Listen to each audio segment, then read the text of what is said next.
Ngayong episode ay hindi lang tayo basta magmumoto camping. Ipapakita ko rin sa inyo ang mga naggagandahang camping spot at mga pasyalan dito sa rehiyon ng Bicolandia.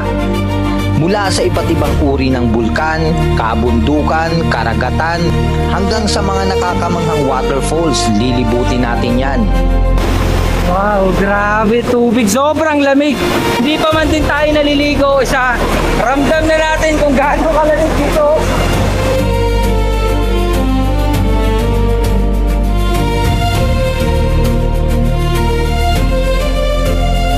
Sisilipin din natin ang lagay ng kakalsadahan mula Manila patungong Bicol. Kaya naman samahan nyo ako sa isa na namang epic moto camping adventure.